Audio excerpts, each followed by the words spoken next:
The Blokebusters podcast is proud to be a member of the Pod Bros Network. You can find us, as well as other fantastic podcasts such as Pencil and Ink Review, Another Damn Trivia Show, and The Language of Bromance at podbros.com, as well as on most other fine podcasting services.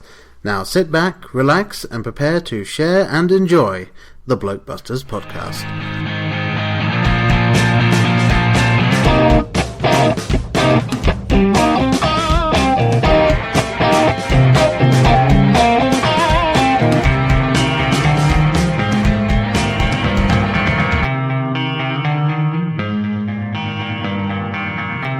Welcome to episode 74 of the Blokebusters podcast. I'm Brian. I'm Paul. And I'm Kealeen. And we will get to that new voice in just a second, but first we are going to be discussing Star Trek Beyond, and Paul, toss it over to you. Alright, so, well, before we get to Star Trek Beyond as well, yes. Do follow us on Twitter at Blokebusters, we're on Facebook, Blokebusters, you can email us, Gmail, blokebusterpodcast@gmail.com. We're on Instagram, sort of, and just get a hold of us any way you want to. We love talking to you guys. We also have a website, blokebusters.webs.com. One day I will just buy blokebusters.com. One day it will happen, but today is not that day. We will dream of that day. Okay. Buy your Powerball tickets. Yeah.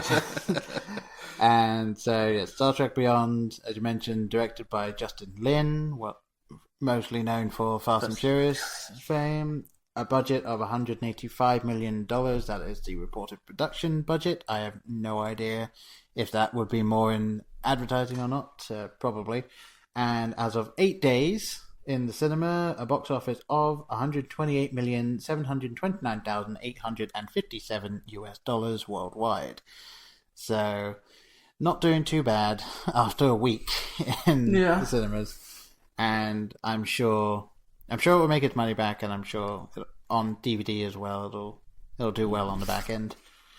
And yes, that voice you heard. This to the true Blokebusters fan, maybe not a foreign voice, but yes, if you have listened to film Spotlight that came out as of whenever it is I released this, probably a few weeks ago, that this would be the same Kealeen Griffin that came on to talk about Sunshine and whatever the other film was. Prometheus, that was it. Oh God, I'm so sorry. I really want to talk about both of those films. Yeah. And so why don't I pass it over to Kealeen to explain who she is and what she normally does. And why are you here? Yes. Hello, Blokebusters listeners. I am Kealeen Griffin. I am an aspiring pop culture curator, and I am on the podcast Soiled Restroom Cinema. You can find me on Twitter at Kel to the Lean. It's KELTOLEAN. You got a little bit better than last time. I know. I just gotten done discussing a lot of science fiction. And I am very honored to be the first guest of the film review. Great to have you on here. We did want to get you on for the Ghostbusters one, but unfortunately, circumstances. Home repair problems. Yes. Problems. Yes, big shock to anyone listening. It turns out it took longer than they said it would. So. Yes, so expect that. It actually, the work did not get finished until 2 days ago. Ooh. Oh, so good thing we didn't wait on you. Wow, we would still be sitting here. Yeah, all right. Yes, for reference, that she was supposed to be recording with us at 10 o'clock on a Sunday. It is now 11 o'clock the following Sunday. So, might have missed a few calls from work. There were people standing things right outside the window, so that would not have made for an audio medium. Yeah, that would have been riveting for all the wrong reasons. So, well, you know what? We didn't have you on for Ghostbusters, but when you tell us, what did you think? Just a quick. Okay, I am of the minority in that I actually like the second Ghostbusters more than the first. Okay. So that's where you're coming I'm from. gonna warn you Okay. I'm gonna warn you about that. Just yeah. That's Um, fine. I can see why people might like it. So, but I think that actually the biggest issue and what took away from it the most were the cameos, the original cameos, because they felt forced. they yes They were all shoehorned in, weren't yes they? they were very shoehorned in, and it felt like it was at its best when they were confident enough that they could deliver, and those cameos kind of like uh they cut into that confidence. And here's the thing, anything I'm going to say about this movie is not going to change anybody's mind. Well, that never stopped us before. No, yeah. Well, Kate McKinnon and Leslie Jones were obviously, I mean, they were my favorite part. Yeah. Kate McKinnon, yes. Yeah, definitely. Yeah, and all of them were. As we great, said but... in our review, which isn't out yet, but yeah, we really liked Chris Hemsworth as well. Just as, but the thing, and they did not try to. They just let a dude be a bimbo, and that was awesome. Yeah, don't flush out the character because that's. I mean, they just gave you some dumb man meat, and you know what? I think Chris Hemsworth needs. I knew this already from watching him on SNL. He needs to do a lot more comedy. He seems like he's a natural. It's you could tell a lot of that stuff that he did was improv. Yeah, he's got the delivery down. That's the thing. His timing is fantastic. As we mentioned in our Ghostbusters review, there's one point where he's asking which one makes me look more like a doctor, and it's playing the saxophone or listening to the saxophone, and he's literally listening to the saxophone. And then in the credits, there's a picture that you see more pictures that float by, and in one of them, he has a stethoscope and a lab coat on. Right. So, implying that one clearly doesn't make you look that one was not doctor-y enough for him. Well, and also, we're at an era now that where like Blu-ray is even like kind of going out of style, out of fashion. But seeing this movie, I'm almost tempted to pre-order it like on DVD in the way that, ironically, in the way that I was with The Force Awakens, because I want to see like the extra features. I want to see the deleted scenes. Yeah. I really hope that they go forward with the sequel, because the chemistry with this cast is something that you want to hang on to for a little while. Yeah, definitely. Yeah. Yeah, and I know that they're going to have the behind the scenes for the cameos. Mm-hmm. That if they don't have that on the DVD or Blu-ray, then they are missing a trick. And I want them to do a documentary just about getting a hold of Bill Murray. That alone, just a feature link about getting him to agree to do searching for Bill Murray. Yeah, I really weird. I should mention I have an especially like deep love and reverence for Bill Murray. We have the same birthday, so it is my dream to someday somehow get a hold of him so we can celebrate our birthdays together. And of course, it was not the first film with both Bill Murray and Melissa McCarthy in it. Oh, right, St. Vincent, which was fantastic. Yes, underrated, completely underrated.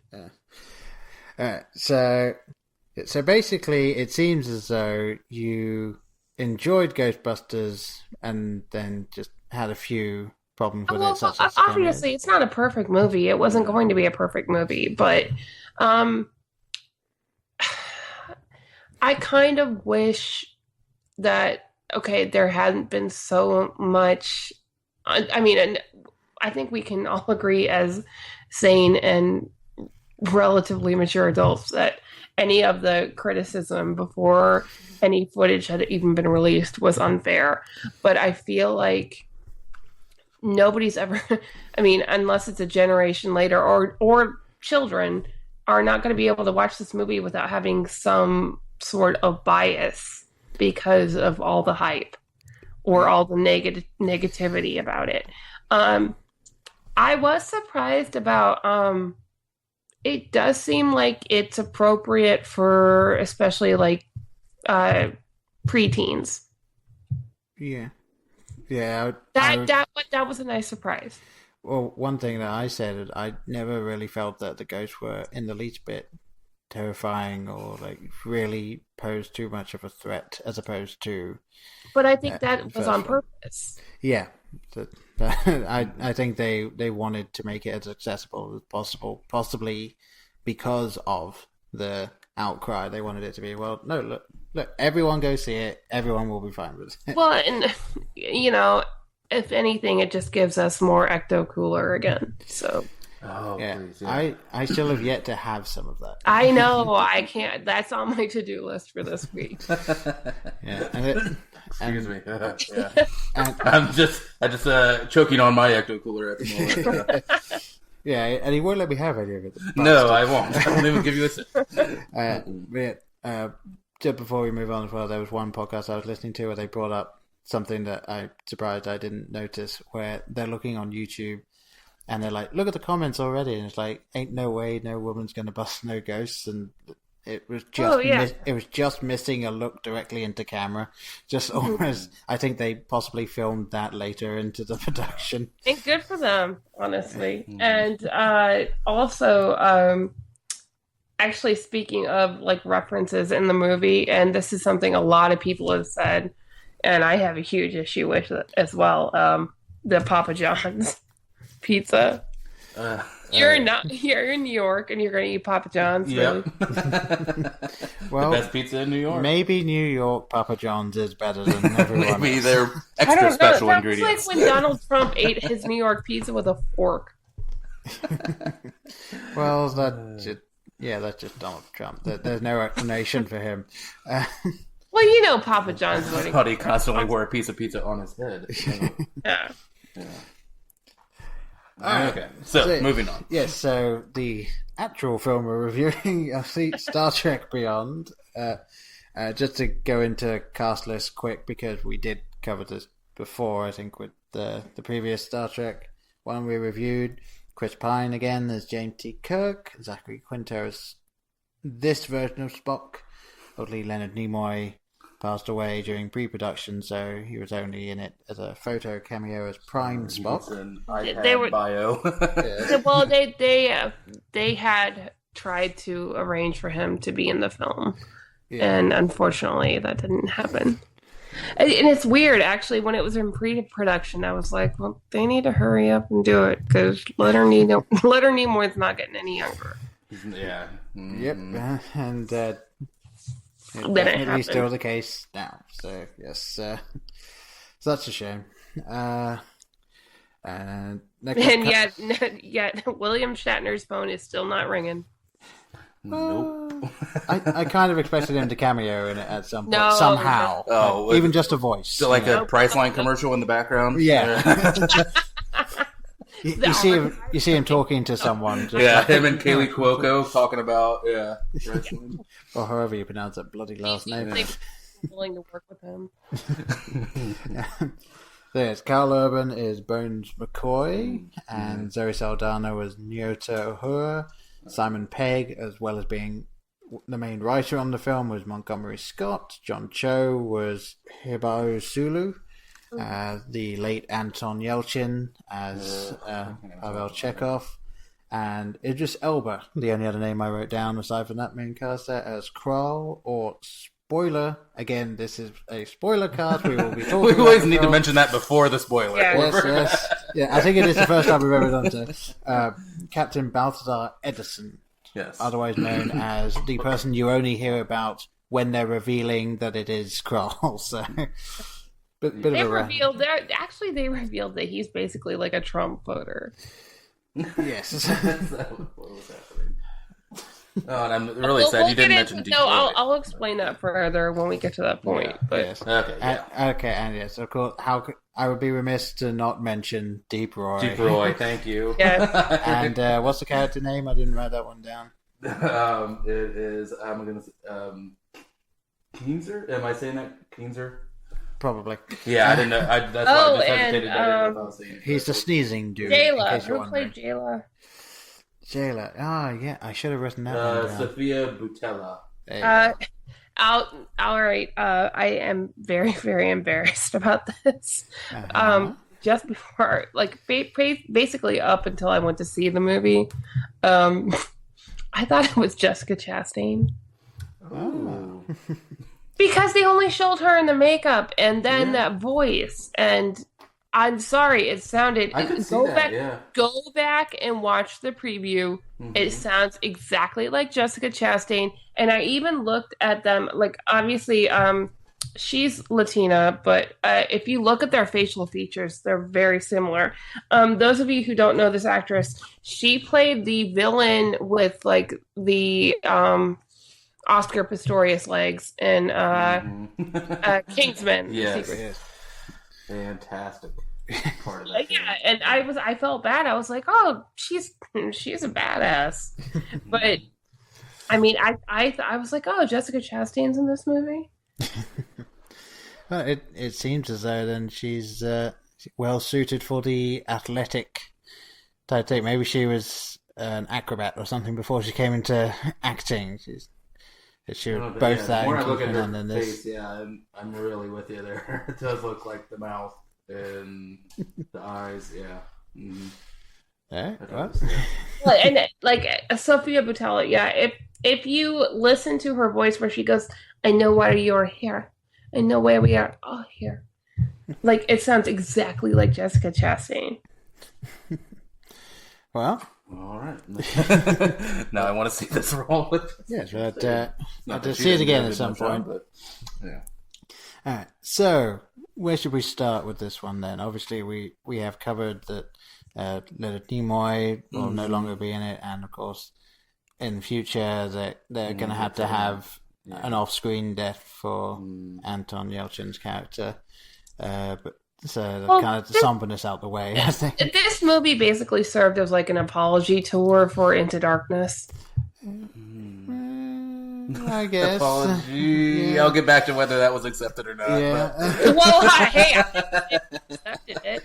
Okay, fair point. Yes. Yeah. And well, one thing, obviously, before moving away from the real somberness of it, did you catch at the end? I'm fairly certain it was down to editing. Where they have the toast and Kirk says absent friends, and the next shot that it cuts to is Anton Yelchin's character. Yeah, I thought that was cheap. Yeah, I wasn't. Yeah, jumping a little ahead there for me. But yeah, I genuinely didn't know if they were. That's just kind of how they were planning it, because they were cutting to every single member of the crew anyway. Mm-hmm. And so I don't know if they reordered it after he died, or if that is just the way it was and no one really... They did. They were weird about, like... everybody deals with grief differently, but, like, even in the press tour, they were, like, really... And honestly, they even tried to tie in the Rihanna song, like, with his death. Which, what? Like... No, that song was written before he died. Like, no. Like, oh, that makes me think of him. No, it doesn't, because it was written before he died. And I think it was... also, that toast kind of... I think maybe it's just, like, wishful thinking, but remember the toast, the wedding toast in the... it was, what was it? Star Trek Nemesis. Well, no, you're going to have to refresh me on that one. I haven't seen Nemesis myself. It kind of reminded me of the wedding toast. I think it's just wishful thinking and me wanting them to bring the next generation. Like, I want to see kind of a reboot of that. Well, it could be interesting. I mean, I still need to go back and watch the original Star Trek series and then kind of go forward, because I feel like I should enjoy it. I just never have. It makes like, if you rewatch the movies, it actually makes for a great binge watching weekend. Well, I am definitely due to watch, at the very least, Wrath of Khan. just because I said I would. Oh, Baltani Bay? What? That's the original. No, the Chekhov. The original Chekhov just kept going Baltani Bay. Okay. Well, yeah. Did they try and make sure he didn't have too many W words in there to mess up? And God rest Anton Yelkin's soul, but I felt, and the thing is, he is Russian, but do you ever feel like he was trying a little bit too hard with his accent? I felt that from the first. Yeah, from the first film. Okay, Yeah. I was like, am I an asshole? Because no, like they really, it's really got to be vodka, This kid was born in Russia. Like, he is Russian, but for some reason it just felt like he was the name's Chekhov. We'll pick up a little bit of the Russian accent. Yeah, it didn't need to be so on the nose. I think they did that specifically because of like the original series and all of the stuff the parodies and stuff that came out of it. I think they just decided, you know what, we're gonna go for it, and it might not have been the best decision, but I think that's kind of how they went with it. They were like, okay, we're going full in. I think part of what bothered me, like what I was bothered by, was that Anton Yelkin was such an amazing actor. Exactly. And so seeing him have that, it does seem like it was a director's choice, because when I saw him in the first movie, I was like, he's a better actor than this. Like, why are they having him do this cheesy accent? That seems like he was like, a villain on Rocky and Bullwinkle. Exactly. Yeah, it felt like he's Natalia's brother. What's her name from Kingdom of the Crystal Skull? Yeah, sense close. Yeah, to me, Anton Yelchin is always going to be Odd Thomas. Really? I know. Charlie Bartlett is the correct answer. Yes, that's actually what I think of him. I love that movie. Fucking love that movie. Love Robert or RDJ in that. Yeah. Yes. Yeah. Kat Dennings. Oh yeah.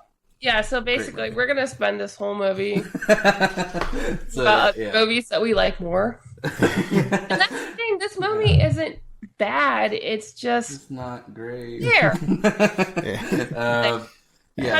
of like the ship when it was like floating and then crashed. Very apt. Yeah.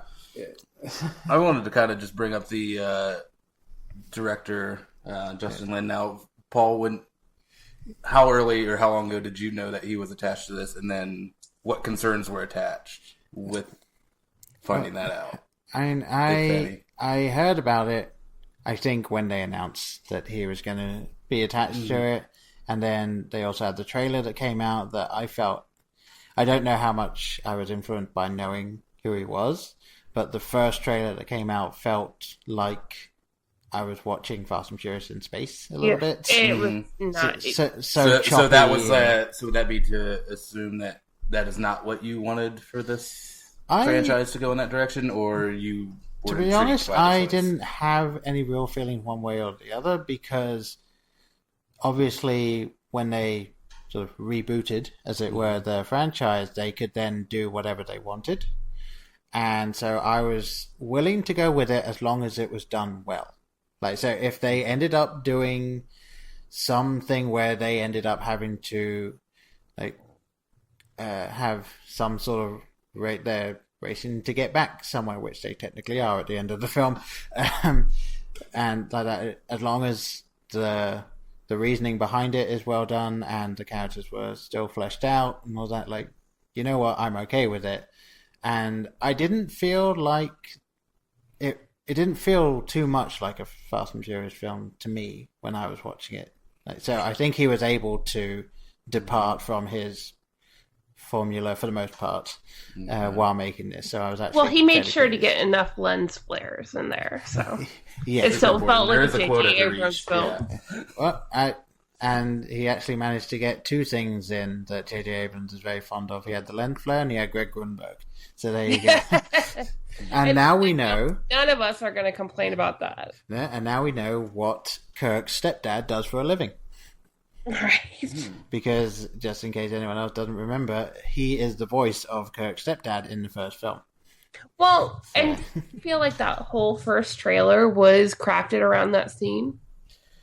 I think so. Like it But was. I think that's why it left a bad taste in our mouths, like because it felt like it was leftovers in the microwave. Yeah. I mean, the one thing I do find kind of interesting is that first trailer that came out. When you actually watch the film, there's only one or two bits in that trailer that I would consider trailer moments. And then the later trailers that came out, they actually capitalized more on what you normally see. So Right. maybe it was just a way of, hey, like, oh, you like this director? Here's the film he's doing. And then the next trailers were, here's the film. Like, so they were trying to get more people on board, maybe. Yeah, but don't you feel like that's kind of weird though? Oh, very weird. It's already got a fan. I mean, I think it was an experiment, a failed experiment.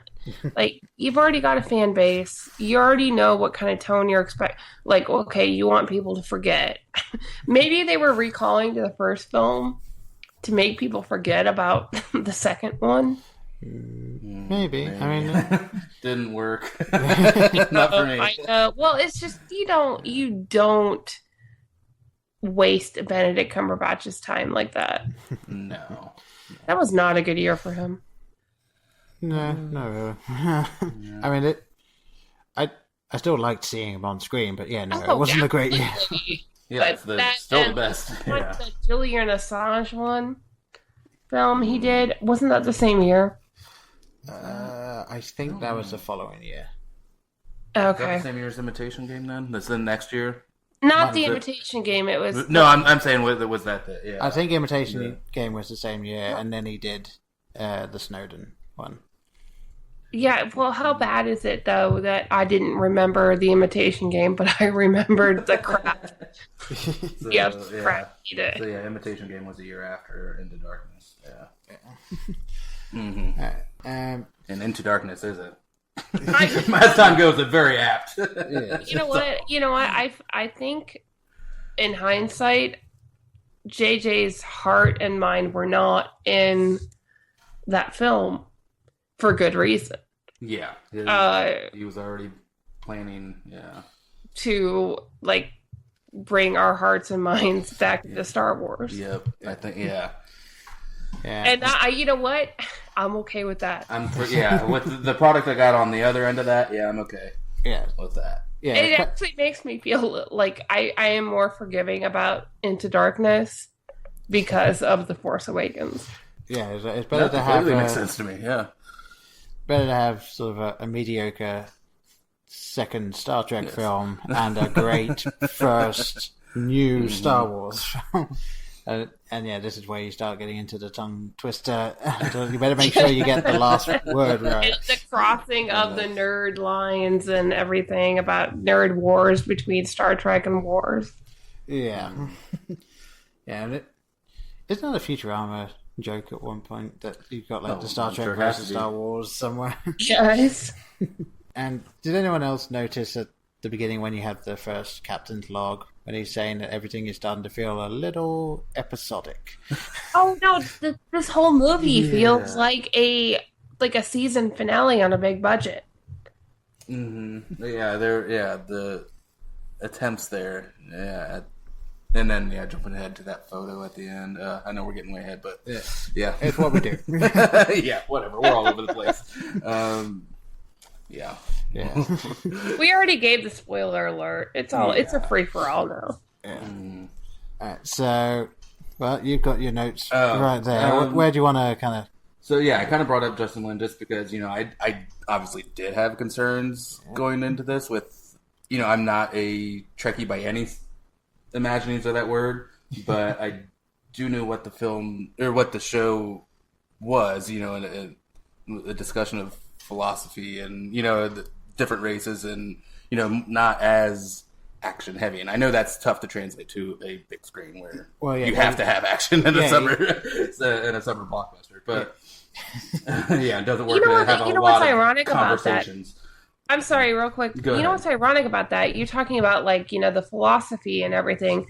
Considering what George Lucas has said about The Force Awakens, it almost seems like he would be more suited to do a Star Trek reboot because he seems to be more obsessed with like space politics. Clearly from the prequels, yeah. Yeah, so it's almost Mm-hmm. like I think he could actually pull off a really good. All right, just putting that out there. No, hey, I'm So basically stop what was- messing with your old films. Yeah, do something new, George. Yeah, what we're saying is that the Star Wars prequels was actually him trying to do Star Trek and forgetting what franchise he was in. Right. I'd buy that. Exactly.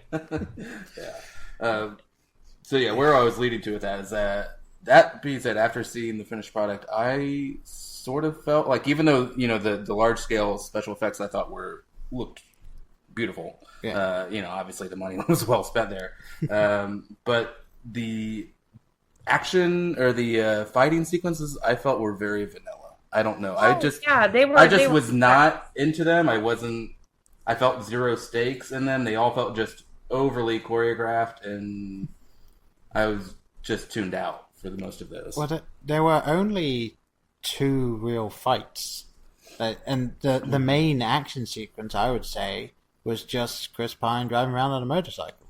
That was it. And then you had the fight between, because I'm forgetting names here because I never submitted them to memory, but the person that Montgomery Scott runs into who helps them out, who you thought was Jessica Chastain.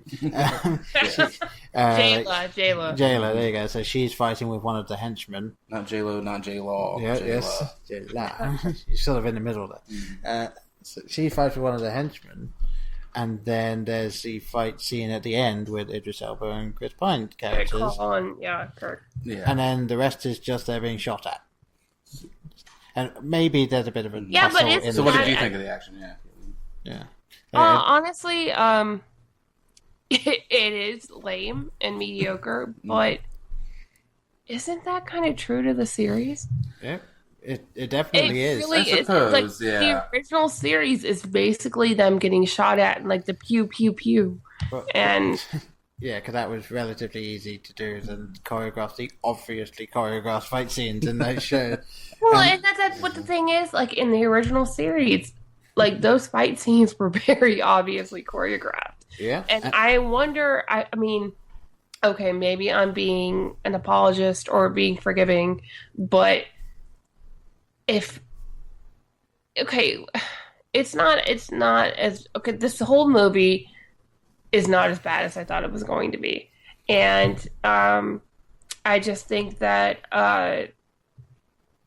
maybe if you're looking at this optimistically, they were just trying to throw back to the original series where everything kind of looked overly choreographed.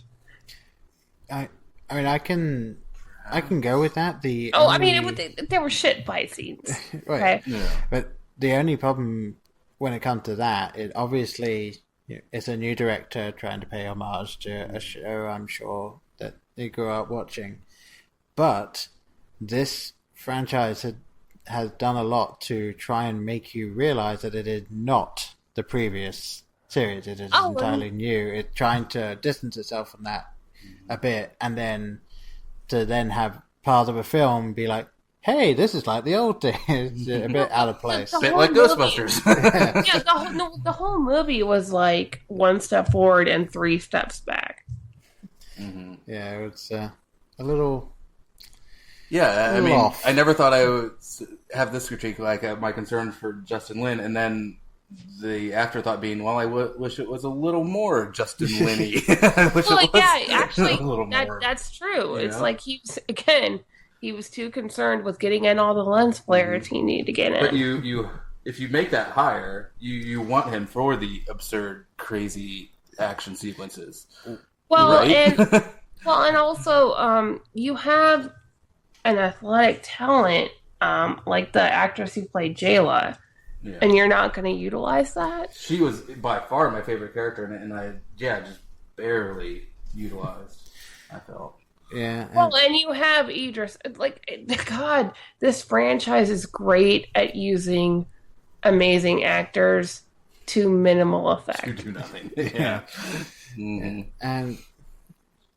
And then you had Eric Bana in the first one, who was overused. Well, Hollywood, you know what? To be fair, Hollywood does not know what to do with that man.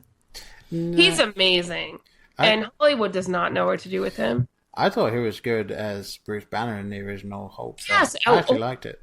And Munich, my God, that movie he was incredible in that movie. And who could forget him as the shark, or one of the sharks in Finding Nemo? Apparently I did, because I'm just now being reminded. That movie. Mm-hmm. Yeah, he's not in it much, but actually getting to use his own accent. And You know, he started out as a stand-up comic. I did not. Yes, and actually, he's told stories about he started out not just as an Australian stand-up comic, but an Australian who was trying to make it on the American stand-up circuit. Interesting. I'm a fan of an Australian stand-up comic who lives and works in the UK. So it's interesting to... Jim? No, not Jim. This would be a guy you probably never heard of. He's called Brendan Burns. And he is very funny, and also not what you would expect me to like, because he is one of those people that is very brash and off and stuff. But he's got some of my favorite comedy bits in it. So. Yeah, but he talked about sleeping on floors in Myrtle Beach, South Carolina. When he was trying to make it as a stand-up comic. Yeah. So doesn't surprise me. Yeah, well, I just think Hollywood doesn't know what to do with him. He's fascinating to me, and he's a really good actor. But did you ever see Mary and Max? What is it? Mary and Max, the claymation. I've heard of it. I haven't seen it is so good. He plays the Did he play Max? boyfriend. See, that's the thing. It's great voice acting. Eric Bana is one of those actors who was "Oh, have you seen this?" No, he's amazing. It's all a different film from all of us. Yes, none of us have seen. Strongly recommend Mary and Max. It's a beautiful play. Almost like Cillian Murphy in Killian. I will correct you again. Killian, yes, Killian is another one that Hollywood does not know what to do with. Red Eye. Oh my God, he was amazing in that movie. As long as he keeps making peekies. He should be in a Star Trek movie.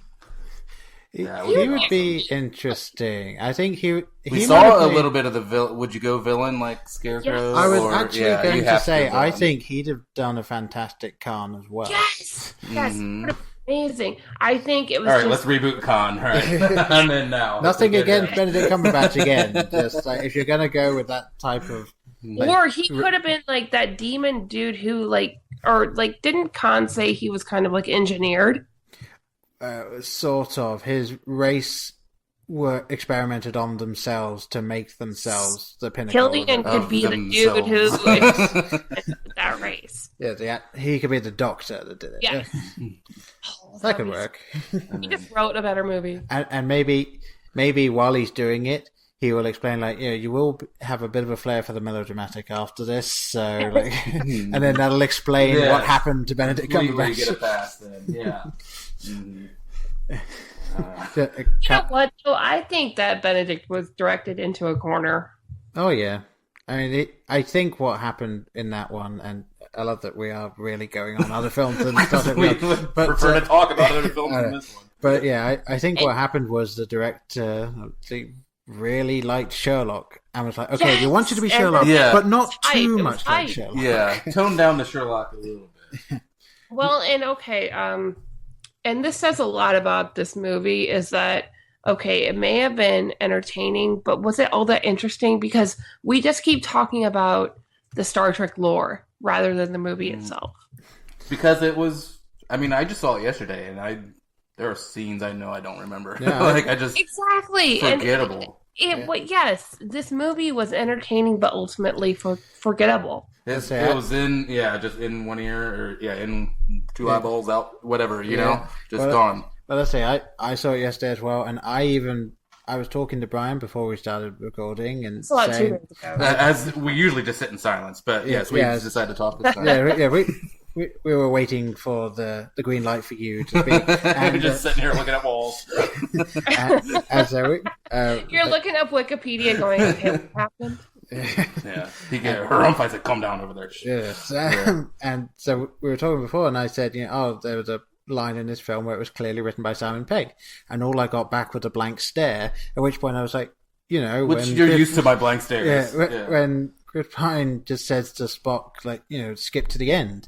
And he was just like, "Oh yeah, I even remember laughing at that line." But it was like. But I didn't recall that. Yeah, I didn't pull that as a. Well, then why don't they just let him write the whole thing? Well, fill it with references to everything else. Spock of the Dead. There you go. That would be interesting. Okay. Well, and also, speaking of Spock, that subplot was so dumb and unnecessary. Why bother? Yeah. It was just like, a Spock has to go back. I can't even talk about it. It's just so. And for anyone, I know. I mean, obviously, the movie's from that perspective. Absolutely, assuming you've seen the previous films. I was just imagining that from someone that perhaps was seeing this as a one-off. Like, how confusing that. Underdeveloped storyline would be. What? Leonard Nimoy's dad? Okay. And his dad. But you're Spock. What is with sci-fi space epics and dead dads? I think I'll formulate something. Go ahead. Well, I think the way that typically works is it gives the hero someone to look up to. Normally, the dad is not only dead, but he was also the best at X in their lifetime. It's the catalytic moment. It's the catalytic moment kind of a dick. To push them. He was, I guess, yes, but he was captain for a short time, which gave James T. Kirk the drive to, I need to get better than just be captain. I need to be the best captain. And I get the feeling that they wanted it to be different from the series in that way, because as Prime Spock says, he had a good relationship with his dad in my timeline. So now he needed something to be, I never had a dad, but Spock has his dad who's a dick and claims to love loved his human mother, but God, no, doesn't sound good. Yeah, I mean, the whole premise of the Vulcan race is they are kind of assholes anyway. Yeah, well, it's just like, okay, so you're embracing your human side, but then you're like, oh no, never mind. Well, again, I think they didn't know what to do with Zachary Quinto either, because he's very good at something, and they wanted to keep him in that unsure realm because he's good at that. He was one of the few bright spots of Into Darkness, no pun intended, but he, when he was a badass chasing down Khan. Yeah. They should have let him do more action, because I was like, God, he's kind of a you're right. That was he had kind of a Jason Bourne thing going on. Yeah, again, the problem you're going to run into there is Spock isn't like that unless he reaches a point where he's been overcome by the emotion that he's always suppressing. And in this film, there was no point where he... unless it's Ponfar. The thing is, they just pretended, they pretended like Kirk did not die. Well, I don't know if they pretended he didn't die, but they didn't mention it in the slightest. No, yes, there was no... They basically pretended he didn't die, and that could have been a really interesting dynamic. Did he come back the same? Yeah. Well, Game of Thrones style. When you come back, are you entirely yourself? Well, they did it just like Game of Thrones, where he came back exactly the same. Yep. Same John, same Kirk. And yeah, for people that Spoilers. that don't know about Game of Thrones, technically you Hey, haven't it's said just it. Who it is spoilers yet, abound. Yeah. Mm-hmm. Just Yeah. rename this Just- from like Yeah. spoilers abound. Just remain a hermit if you like anything and aren't caught up yet. Yes. Yeah. What you mean, like my wife, who's only 2 seasons into Game of Thrones. Yes, no excuse. I have actually harassed people into getting through the entire like getting caught up. Oh, yeah, I finally wore down a coworker and because there was no one to talk with about the show. And she is finally into it. She started season 1 2 weeks ago. She is now on season 4. Yeah, so yes. It took me 3 years to talk my mom into watching the show. She got caught up in less than a week. Oh my god! Finally started watching That's it. crazy. She became like a full blown fan. And again, this says a lot about. Again, we're on another tangent. That we are talking about everything but Star Trek. Well, to be fair, I'd rather talk about Game of Thrones than any film we review. I have a thing that will technically kind of diverge us into another film as well, if you like. Sure. Did anyone else feel like, at least when he was first on screen, that Kroll looked like Ivan Ooze? Oh, absolutely. Looked like who? Ivan Ooze from the Power Rangers film. Yes. The villain. Yes. Yeah, I thought he looked like Jessica Chastain. Yes. Yeah. Well, yes, Jessica Chastain playing Ivan Ooze. But yeah, as Brian very quickly tries to look up who Ivan Ooze is, basically he was also, there was a lot of memes online like when the Night's Apocalypse King. came out, and they were saying Apocalypse looked like. He looks like the Night's King. Oh, yeah. There's a reference I can get behind. I have Ivan Ooze, and then Brian has the Night King. Mm. We'll figure out. Oh, yeah. There we go. He's just seen the picture. Yeah, cross between, what is it? Is it Gizmo? Or which one is the purple Muppet? Oh, that would be Gonzo. Gonzo. Gosh. Yeah, Gonzo and the Night King. Yeah. Yeah, that would be Ivan Ooze. Yeah, the first thing that happened when I saw it on screen was like, oh, okay, the same workshop made them, I guess. Then? Right. The children's television workshop. Absolutely. And then, conversely, at the end of the film, I felt that, I don't know if they touched him up at all or anything like that, but Kirk, I thought they made him look a lot like William Shatner at the end when he was talking to the person about whether or not he gets to be Vice Admiral. I felt that they either added some line to his face or they kind of just. I don't know. I was not observant at that point. I was just. I just don't love if they would have had like this little bald, like obnoxious kid with a British accent running around at the end. And what's your name, kid? Jean-Luc. Oh, that'd be great. Although I don't think he Patrick would have Stewart been. did tell me he wanted his son to play a young him. That could have been cool. I mean, I don't know. I don't know the series well enough. How far apart in years are the different captains? I do need to look that up, but I asked Patrick who he would want to play him if they did the reboot, and he was like, well, my son's an actor. I want him to play me. It's like, okay, that's kind of an easy out, but whatever. Hang on.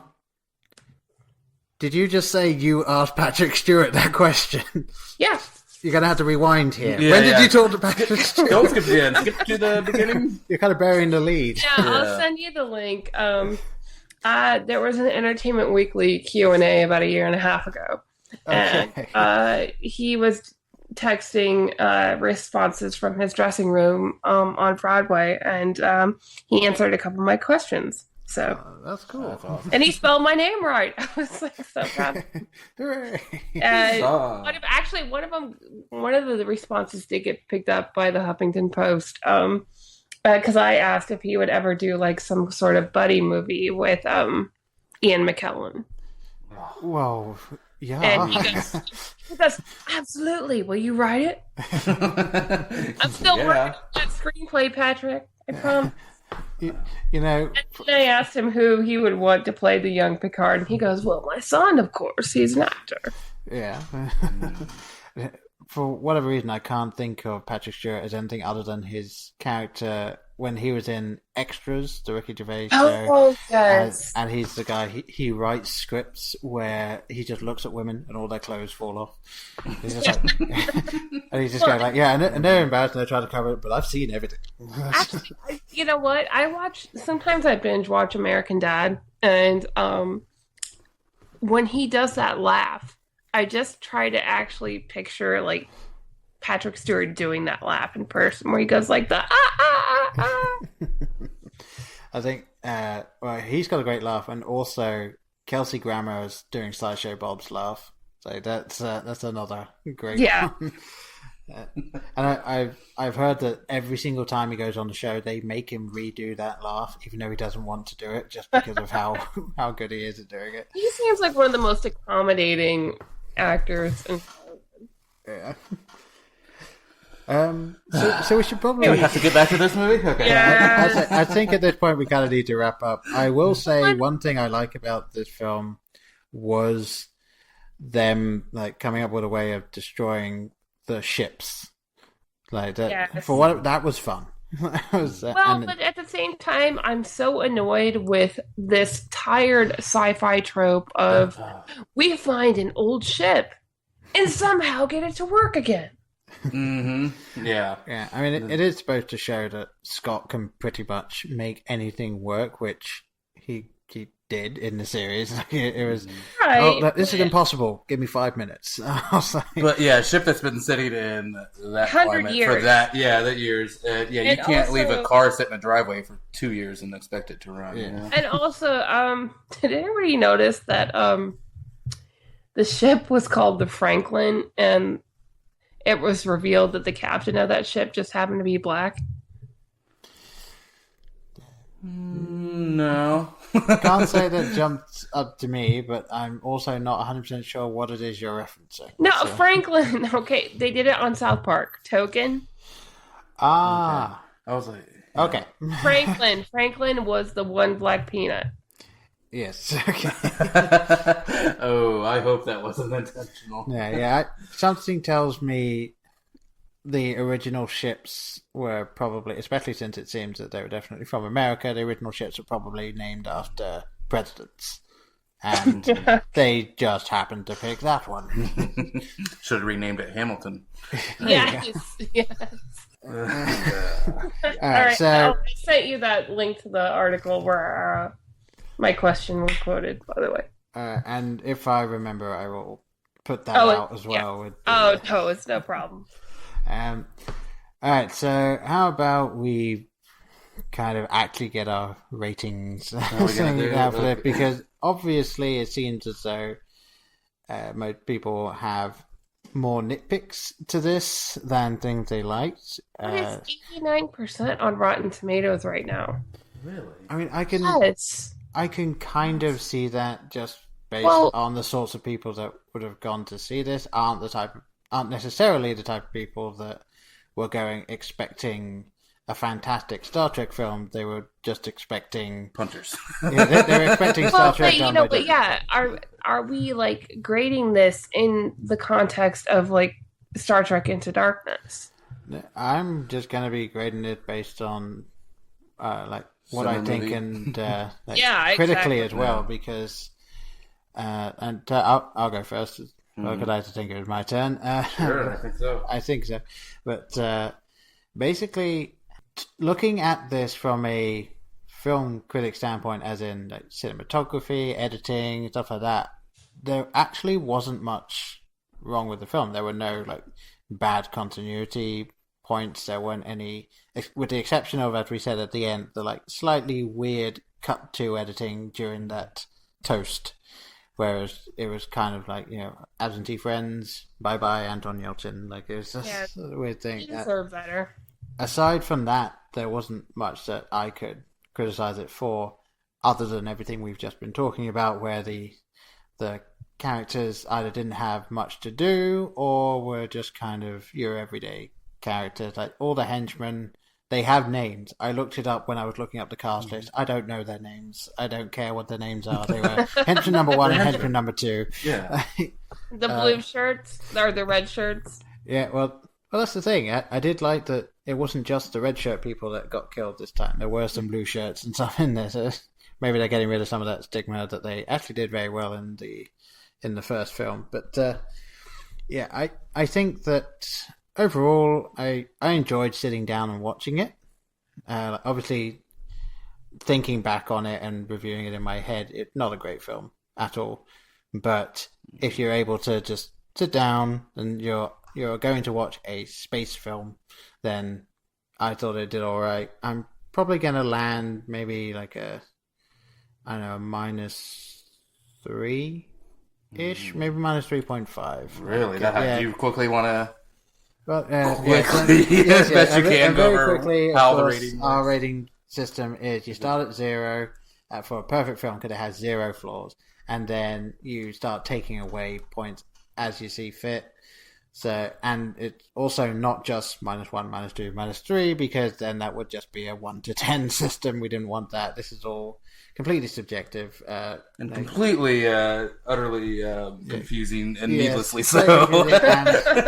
And but we like it. We like like to be, So yes, I would say -3.5 because critically, as I said, aside from some character problems and just like not much action happening in the film, I don't have any real issues with it. So I think -3.5 from me. And now we get to hear your stuff. Should we go to me or should we go to... I don't care. No, Both of you seems like you didn't like it. Go ahead. All right, so this might be the furthest apart we've been on a film in a long time, Paul. Okay. I'll say that. I'm kind of usually glad. we're of the like minds, yeah. Yeah. Although our varying hatreds of Mordecai is somewhat upsetting to me, how much you don't hate that as much as me. But that's neither here nor there. This is something I haven't said in a while. I struggled to stay awake in this film, which was it. I saw this at 2:00 in the afternoon, prime awake hours on a Saturday. Yeah. Wonderful air conditioning in there. Wasn't that should normally keeps you awake. Nice cold theater. I had to keep sitting up and just focusing on what the hell was going on, and this film never grabbed me. There were good bits. I love Jayla. Totally underutilized, like we mentioned. Idris Elba, completely wasted.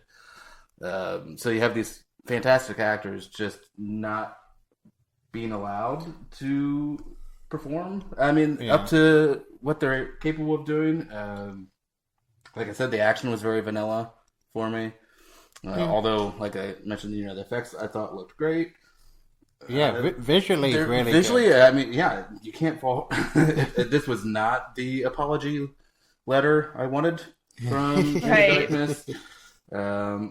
Grudge still held, if we're counting. So, all that said, there were some good bits. They did not weigh the bad. I am coming in at a -5.5. Okay. To be honest, would not watch this again. I got it. I'm good. I thought you might be going a couple of points lower just based on how much you just seem kind of down about this film. Well, I'm trying to adjust for inflation now. With my recent reviews, I'm probably emotionally at a -7 right now, but that'll settle. My critical mind will adjust. And I think, not a great film. Worth a one-time see, maybe. If you're really into the franchise. Especially if you're going to keep watching. Yeah. Mm-hmm. But I don't think it's something to own or rent again. Yeah, I mean, oh, wow. Okay. Maybe I'll... Unless you're a completionist, unless you have to have all of the Blu-rays. I think... Would you watch it if it came on to like HBO or something? I would, yeah. I'm not dropping any more money on it. That isn't already attached to a subscription service of some sort. Well, I was going to say, I'm sure in 5 years' time, when all the Star Treks are on Netflix, I'll probably just run through them. I know I'm coming off Arch. I didn't hate the film. It's just so, like they said, forgettable. Oh, actually, they're all on, Amazon Prime right now. All except for, obviously, the one on theaters. Right. But all the Star Trek movies are available for free on Amazon Prime. Well, in that case, I might need to look that one up. That, and I will say, like, they did that. I want to say maybe they did that the same time Into Darkness came out, and it makes for a great binge watching weekend. Yeah, I think I'm gonna have to do that then. And so, go on then. What did you think? I don't know, dude. Yeah, you don't have to feel like adhered to our standards. But No. pass, fail, whatever you want to. Yeah. Oh, I don't. Good. Go your own way. No, I would say typical woman. Oh. Paul. I know. Mute. We were going to not be misogynistic for this 1 hour out of the day. Okay. Oh. God, that's asking so much of you. I know. But it is all about context. It is definitely not nearly as bad as Into Darkness.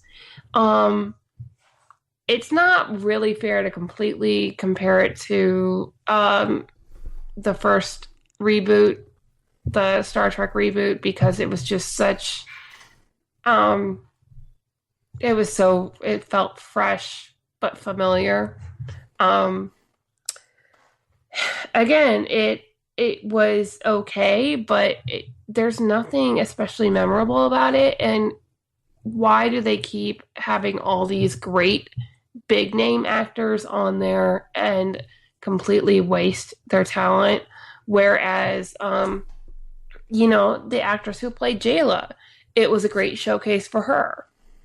And I think I maybe have heard that they might bring her back again for the next one. And all the actors, the set cast, they play their roles very well. I want to see them do more. So, and from what I've heard, they're all going to be back. So I don't hate it because I enjoy seeing these actors playing these roles. But there wasn't anything especially memorable. The big effects were great. Justin Lin didn't fuck it up, which, whatever. But it wasn't terrible, but it wasn't memorable. I would say I'd give it a -4, -4.5. Mm-hmm. It's incredibly average. Yeah. Safe is the word I'm thinking. Yeah, very safe. And you don't play it safe when you've got Idris Elba. No, you really don't. I mean, that man has done so much incredible work, and especially, we talk about the whole Bond thing, and he's probably not going to get to play Bond, so you need to make the most of this man when you have him on screen. Same thing with Benedict Cumberbatch, is capable of so much more than what they did with him, and that's still a huge frustration with me. I do like how they utilize women in these movies, the Sulu thing, I understand where George Takei was coming from. It felt a little bit cheap and easy. I somewhat disagree with that, because my favorite thing about that whole thing is the fact that no one character said anything about it. Nobody cared. It was just what it was. Well, but that's the thing. Like, on screen, it was fine. Yeah. But the fact of who they chose made it a big deal off screen. Well, I have to say I have no idea who it was. So, I don't get. No, about that they made it George Takei's character. So I thought you meant the actor that they got to play the. They thought that they were doing, like, making a tribute for him, whereas I thought that they were kind of saying that's the most interesting thing about him off screen. I didn't even. He wasn't happy because he was like, why couldn't you have just made it any character? Why did it have to be my character? And I totally understand where he was coming from. I understand where they were coming from, thinking they were doing a good thing, but it felt kind of easy and cheap. They could have made it, like, it shouldn't be interesting. They made it more interesting than it should be by making it Sulu. Well, the only other side of that is you know that it's not going to be Spock, Kirk, Uhura, and almost certainly not Scotty, because I'm fairly certain that he mentioned something in one of the other films. So you're stuck with either Bones or Sulu. Well, it could have been Bones. Chekhov. I mean, yeah, it could have been Bones, but in the film, he doesn't have anyone. We know Chekhov. Well, doesn't Sulu really didn't either. Yeah, it was. It seems that Sulu was the only one that was of the right age for it, and that because we pretty much know that Bone doesn't have anyone. So Sulu was the only one that. Oh, but we don't. I mean, I don't know. Might have worked with. I think. I mean, I think not saying that it had to be. It was handled awkwardly on both sides. Yeah. I think. Yeah, I think if it had just been in the film, like if there hadn't been, they've announced that this person's gay, and then it just came out in the film, I think it would have been way less of an. Well, the thing is, they told uproar. him they did it on purpose, and I get that. Like you're like, oh, so you're reducing me to my personal life.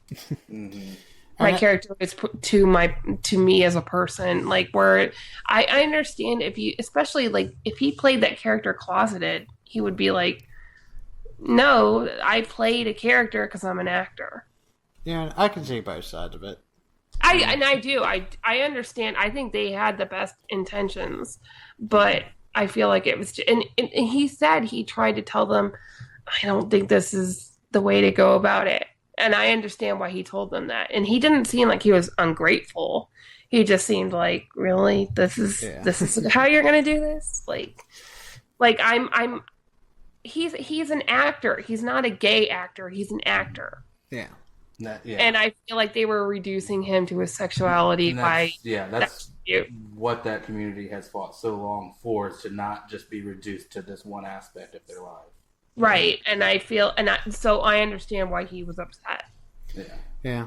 I mean, the problem you're going to run into is because because that side is seen as a minority, and then anytime anything comes up, even if it is just, by the way, they're gay, which is kind of what it felt like in this film, you're still going to have this. It did feel like that in the movie, but they knew it was going to, people are going to make a big deal about it because of George Takei and all he's done for, to further the cause. But I don't know. Takei, because it's okay to be Takei.